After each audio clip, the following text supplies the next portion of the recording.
This is English grammar class. Topic is subject verb agreement.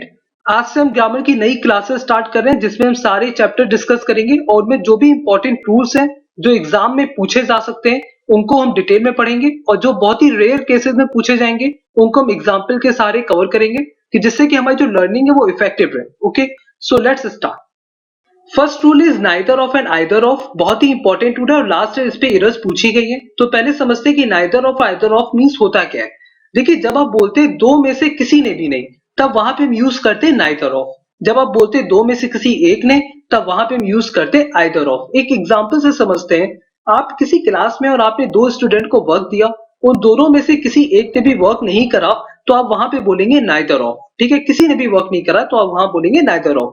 जब उन दो बच्चों में से कोई एक बच्चा वर्क कर लेता है तब वहां पे आप बोलेंगे आइदर ऑफ कि इन दोनों में से किसी एक ने वर्क करा है। ओके, तो इसको बोलते हैं neither of and either of. तो यही एक रूल है important.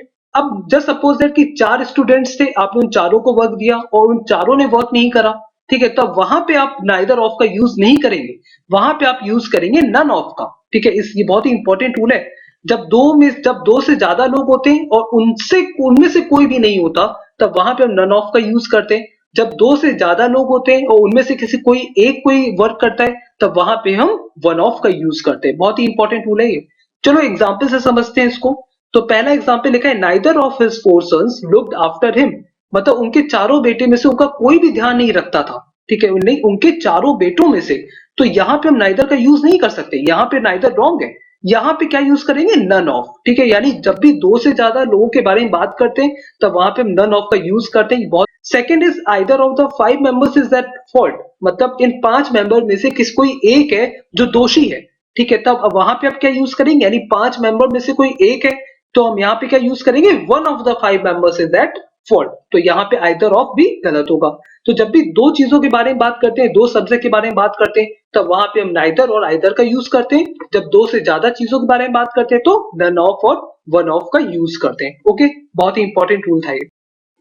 Next is never use not with both. मतलब बोथ के साथ कभी नॉट का यूज नहीं करना चाहिए। सही बात है। अच्छा, इसको एग्जांपल से समझते हैं। लिखा हुआ है both of them did not play in the world cup. मतलब वो दोनों वर्ल्ड कप में नहीं खेले। अच्छा, मैंने भी बताया आपको कि नाइदर ऑफ मींस क्या होता है, दोनों में से कोई नहीं। और यहाँ पे हम क्या बोल रहे हैं, वो दोनों वर्ल्ड कप में नहीं खेले। जब दो लोगों के बारे में बात हो रही है और हम निगेटिव बात कर रहे हैं कि दोनों में से कोई वर्ल्ड कप नहीं खेला, तब वहां पे हम हमेशा नाइदर ऑफ का यूज करते हैं। ठीक है, ये नाइदर ऑफ और आइदर ऑफ बहुत इंपॉर्टेंट है और एग्जाम में इस पे क्वेश्चन आता ही है। स्पॉटिंग एरर इस पे बहुत पूछी जाती है। ठीक है, तो अब इसका मतलब ये है कि बोथ मींस क्या होता है, दोनों। आइदर ऑफ मींस क्या होता है, दोनों में से कोई एक। और नाइदर ऑफ मींस क्या होता है, दोनों में से कोई नहीं।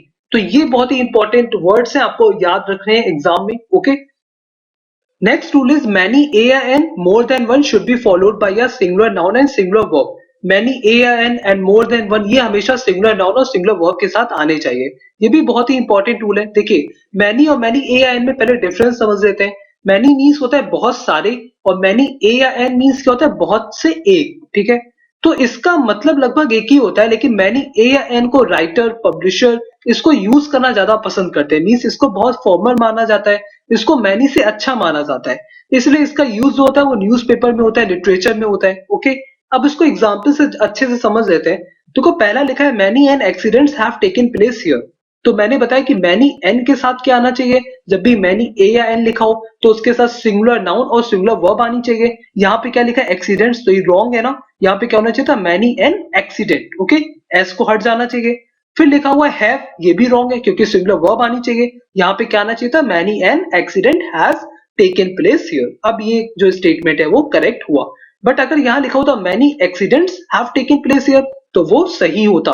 अगर यहाँ पे एन ना लिखा होता तो ये पूरा सेंटेंस सही होता। Okay, second is more than one student has tried this. देखिए, यहाँ लिखा है more than one, singular noun आया है स्टूडेंट और सिंगुलर वर्ब आया है हैज। तो ये हमारा करेक्ट स्टेटमेंट है। Okay, next is more plans than one were made. ठीक है, देखिए यहाँ लिखा है मोर प्लान्स देन वन, क्या यहाँ पे मोर देन वन लिखा है, नहीं।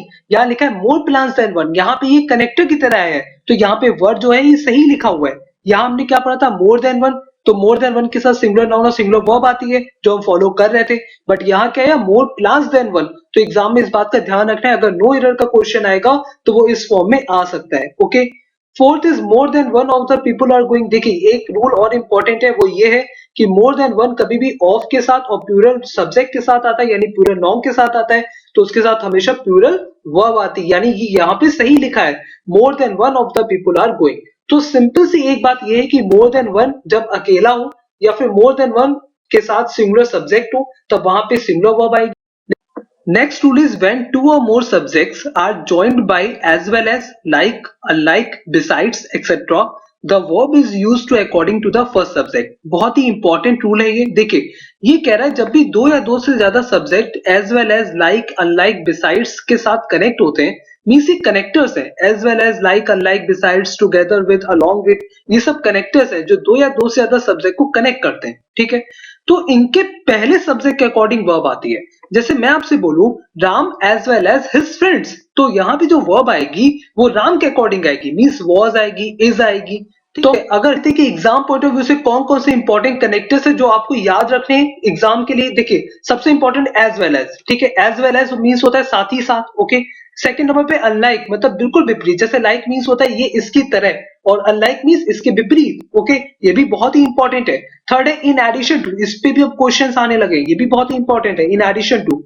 फोर्थ नंबर पे आता है टुगेदर विद, टुगेदर विद बहुत इंपॉर्टेंट है, अलोंग विद बहुत इंपॉर्टेंट है। इसके बाद आता है no less than, most important, no less than बहुत इंपॉर्टेंट है। ओके, एक्सेप्ट नथिंग बट भी इंपॉर्टेंट है। तो ये कुछ इंपॉर्टेंट कैरेक्टर्स हैं जिन पे एग्जाम में पूछा जा सकता है। तो यहाँ पे क्या होना है, जो वर्ब है वो पहले सब्जेक्ट के अकॉर्डिंग आनी है। ठीक है, तो as well as, unlike, in addition to, together with, along with, except, nothing but, ये तो आपको दिमाग में हमेशा होना ही चाहिए। ओके, चलो एग्जांपल समझ लेते हैं। अब एग्जांपल से समझ लेते हैं। तो देखो पहला एग्जांपल लिखा है the director as well as the dancers were honoured by the public, मतलब डायरेक्टर को और साथ ही साथ डांसर्स को पब्लिक द्वारा सम्मान दिया गया। तो मैंने आपको बताया कि एज वेल एज के पहले के जो सब्जेक्ट होता है उसके अकॉर्डिंग वर्ब आती है। तो यहाँ पे किसके अकॉर्डिंग वर्ब आएगी, द डायरेक्टर के अकॉर्डिंग वर्ब आएगी। तो क्या आना चाहिए था, यहाँ पे वॉज आना चाहिए था, पर यहाँ तो वर लिखा हुआ है, तो ये रॉन्ग है। अगर यहाँ लिखा होता the dancers as well as the director, मतलब जो जितने डांसर्स हैं और साथ ही साथ डायरेक्टर को दिया गया, तो यहाँ पे क्या लिखते हैं हम, यहाँ पे वर लिखते हैं, तब ये हमारा सही होता। लेकिन अभी हमारा ये गलत है, तो हमारा राइट क्या होगा, the director as well as the dancers was honoured by the public. Okay, चलिए नेक्स्ट देखते हैं। My father unlike other fathers are very innocent, मतलब मेरे पिता दूसरे पिताओं के विपरीत बहुत इनोसेंट है। ओके, तो अनलाइक के पहले भी क्या लिखा है, माई फादर लिखा है, तो यहाँ पे किसके अकॉर्डिंग वर्ब आएगी, माई फादर के अकॉर्डिंग यहाँ पे वर्ब आएगी। तो ये भी बहुत ही इंपॉर्टेंट कॉन्सेप्ट था, और जो मैंने आपको बताया है सारे उसमें जो रूल्स कि आपको कौन कौन से कनेक्टर याद रखे वो भी आपको लिख लीजिएगा। Okay, next rule is when two or more subjects are joined by not only but also, neither nor, either or, none but, etc. The verb is used to according to the nearest subject। मतलब जब भी दो या दो से ज्यादा subject को not only but also से कनेक्ट हो, neither nor से कनेक्ट हो, either or से कनेक्ट हो, none but से कनेक्ट हो, तब वहां पे जो वर्ब आपकी आती है वो उस कनेक्टर के जो सबसे पास वाला सब्जेक्ट होता है, मीन्स एक तरह से जो सेकंड सब्जेक्ट होता है उसके अकॉर्डिंग आती है। ठीक है, तो हम अभी एग्जाम्पल से उसको समझ लेंगे। लेकिन यहाँ पे जितने भी कनेक्टर्स मेंशन है सब इंपॉर्टेंट है, means not only but also बहुत इंपॉर्टेंट है, नाइदर नॉट इंपॉर्टेंट है, आइदर और भी इंपॉर्टेंट है, नन बट भी बहुत ही इंपॉर्टेंट है, और नॉर ये सब इंपॉर्टेंट है। मींस इसके जो बाद वाले सब्जेक्ट है उसके अकॉर्डिंग आपकी वर्ब आएगी। ओके, इसको एग्जांपल से समझ लेते हैं। तो पहला एग्जांपल लिखा है neither the students nor there teacher were found present in the class, मतलब ना स्टूडेंट्स ना उनके टीचर क्लास में प्रेजेंट पाए गए। ठीक है, तो यहाँ पे जो नाइदर नॉर है वो एक कनेक्टर की तरह है, किस किस को कनेक्ट कर रहा है, स्टूडेंट्स को टीचर से कनेक्ट कर रहा है। तो यहाँ पे क्या आना चाहिए था, मैंने आपको बताया कि नाइदर नॉर के साथ हमेशा सेकंड सब्जेक्ट के अकॉर्डिंग वर्ब आती है। तो यहाँ पे सेकंड सब्जेक्ट क्या है हमारा, डियर टीचर है। टीचर हमारा यहाँ पे क्या सिंगुलर है, अगर यहाँ पे टीचर्स लिखा होता तो वो प्लूरल होता, तो यहाँ पे वर होता, लेकिन यहाँ पे टीचर सिंगुलर है तो यहाँ पे क्या आना चाहिए था, सिंगुलर वर्ब आनी चाहिए थी, तो यहाँ पे वॉज होगा। ठीक है, तो neither the students nor there teacher was found present in the class. Okay, तो ये हमारा सही स्टेटमेंट है। अगर हमसे बोलता है यहाँ पे neither the teacher nor their students were found present in the class, तो वो हमारा तब इस कंडीशन में ये हमारा सही होता, बट अभी हमारा ये रॉन्ग है। ओके, चलो नेक्स्ट। वन और टू पेन्स आर नीडेड। अब देखो और के बाद सेकंड सब्जेक्ट कौन है, टू पेन्स है, तो यहाँ पे जो वर्ब आएगी कैसी आएगी, आर आएगी, यानी तो मींस हमारा ये स्टेटमेंट क्या है, सही है। थर्ड लिखा है ही और I have to be there, तो देखो यहाँ पे और के बाद क्या लिखा है, आई लिखा है, यानी यहाँ पे क्या आना चाहिए, प्लूरल वर्ब आनी चाहिए, और प्लूरल वर्ब लिखी भी है, तो यहाँ पे हैव सही है। अगर यहाँ लिखा होता आई और ही, तो यहाँ पे क्या लिखा होता, हैज। ठीक है, चलिए आई होप ये कॉन्सेप्ट आपके क्लियर हो गया। Next rule is also very important.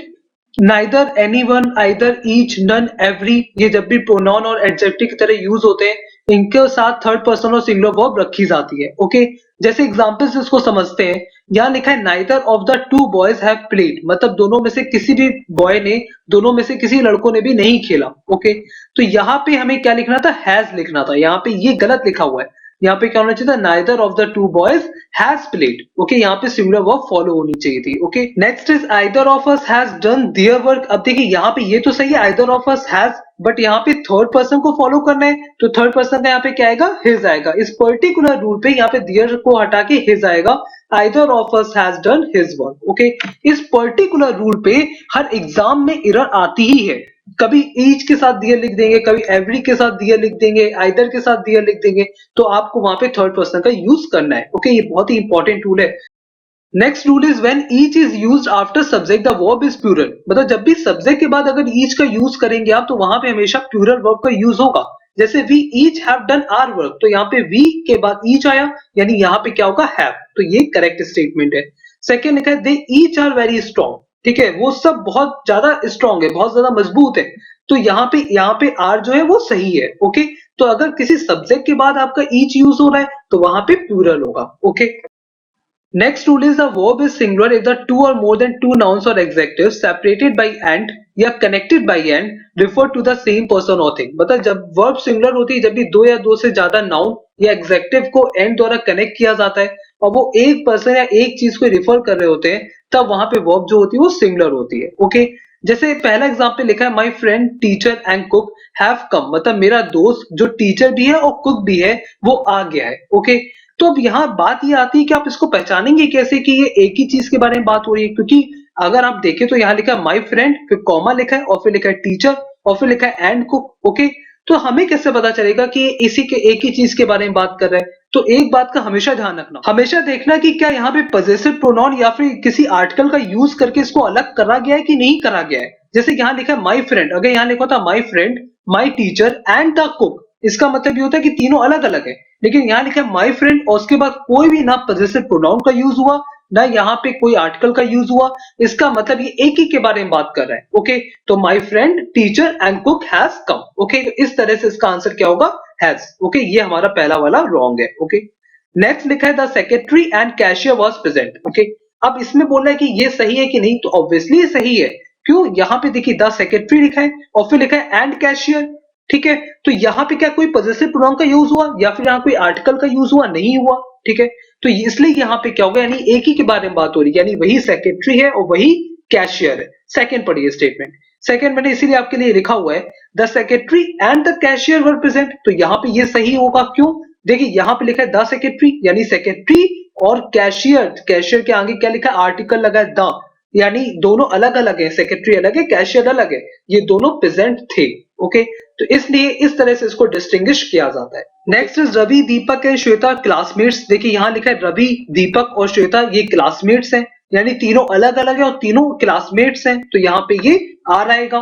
अगर यहाँ लिखा है Ravi, Deepak and Shweta is playing outside, तो ये रॉन्ग होगा, क्योंकि यहाँ पे क्या आना चाहिए, आर आना चाहिए। रवि, दीपक और श्वेता तीनों बाहर खेल रहे हैं, कहीं किसी पर्सन या किसी चीज को रेफर कर रहे हैं, नहीं कर रहे हैं, इसलिए यहाँ पे हम आर का यूज करते हैं। Okay, now we are going to do some questions. First question is he walked 5 miles which are really a great distance for a man like him who is not only old but also ill। मतलब not only but also का use तो सही हुआ है, लेकिन पहले sentence में देखिए लिखा है 5 miles which are really a great distance।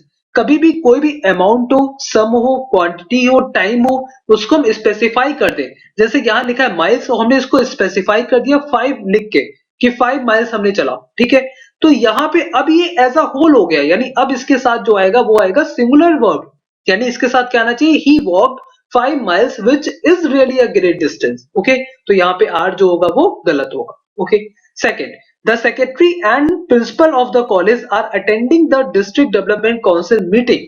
मैंने आपको क्या बताया, द सेक्रेटरी एंड प्रिंसिपल, क्या आपको यहाँ पे कोई पोजेसिव प्रोनाउन दिख रहा है या फिर कोई आर्टिकल दिख रहा है, नहीं दिख रहा है, इसका मतलब वही सेक्रेटरी और वही प्रिंसिपल है, यानी इसके यहाँ पे क्या आना चाहिए, यहाँ पे आना चाहिए is. Okay, third, patience as well as hard work are necessary for success. अब बताओ मुझे आप एज वेल एज के पहले क्या लिखा है, एज वेल एज के पहले सब्जेक्ट के अकॉर्डिंग आती है वो, तो पेशेंस यहाँ पे सिंगुलर है, तो क्या आना चाहिए था, इज आना चाहिए था, तो ये यहाँ पे इज में रॉन्ग है। Fourth, the whole block of flats including 2 shops were destroyed in fire. 2 दुकानों साथ फ्लैट का जो पूरा ब्लॉक था वो फायर में डिस्ट्रॉय हो गया था।